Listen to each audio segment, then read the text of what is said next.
Perkenalkan, nama saya Nancy, saya dari kelas 12 IPA 4. Di sini saya sedikit akan memaparkan materi mengenai koloid. Pengertian koloid adalah suatu bentuk campuran yang keadaannya antara larutan dan suspensi.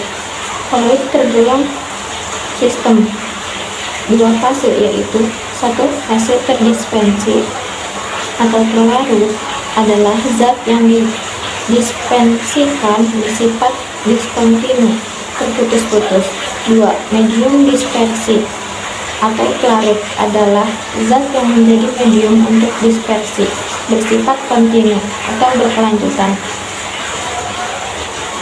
Koloid tergolong campuran heterogen atau tampak homogen secara makroskopis karena perbedaan partikel kedua fase masih dapat diamati secara mikroskopis.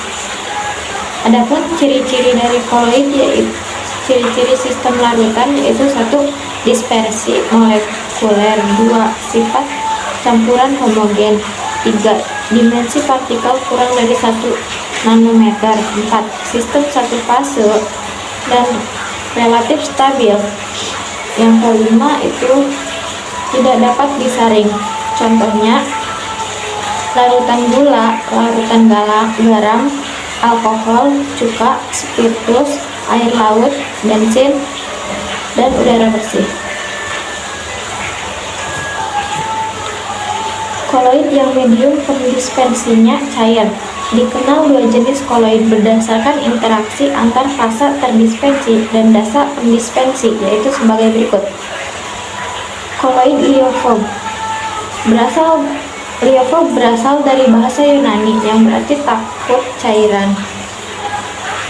Liofob adalah koloid yang tidak suka dengan medium pendispensi atau gaya tarik-menarik antara fase terdispensi dan medium pendispensi sangat lemah sekali, sehingga cenderung memisahkan akibat tidak stabil.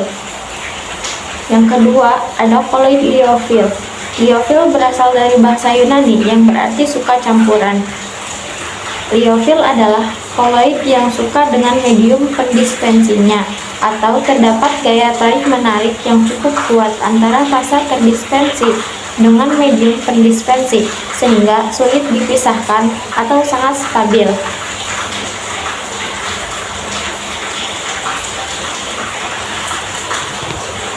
Baik, adapun koloid bisa berubah menjadi bukan koloid dan beberapa di antaranya bisa berubah kembali menjadi koloid seperti semula.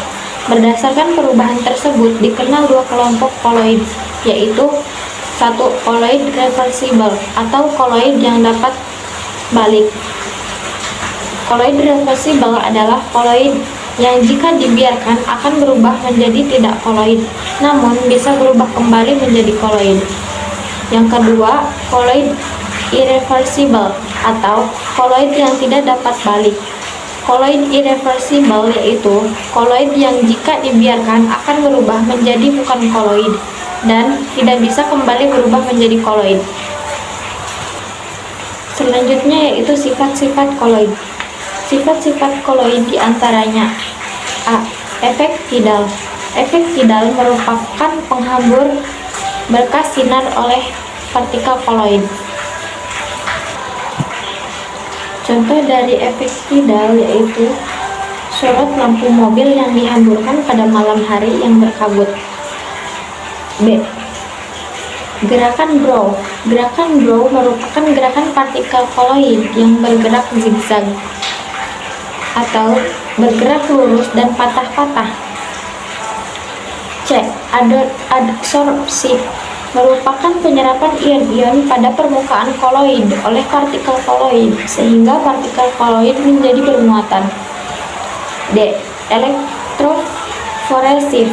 Elektroforesif merupakan peristiwa partikel koloid yang bermuatan positif menuju elektronegatif, sedangkan partikel koloid yang bermuatan negatif menuju elektropositif.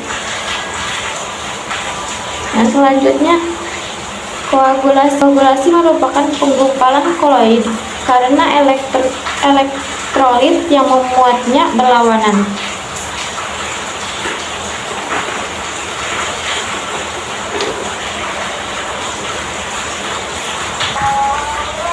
Adapun cara pembuatan koloid.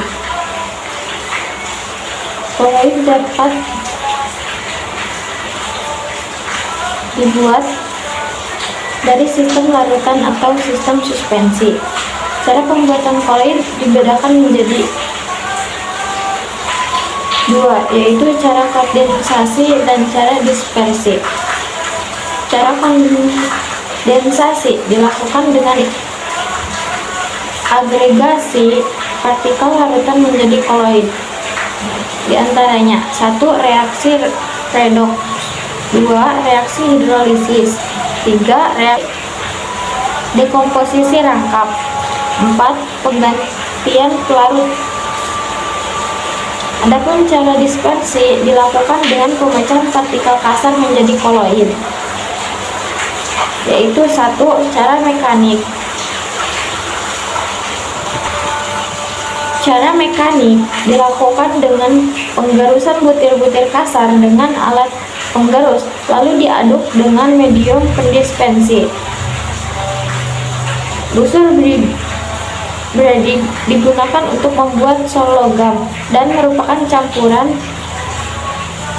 Cara kondensasi dan dispersi logam yang akan dijadikan koloid, dijadikan elektroda dan dicelupkan dalam medium pendispensi, kemudian dialiri listrik. Atom-atom logam akan terlempar ke medium pendispensi, mengalami kondensasi dan menjadi partikel koloid.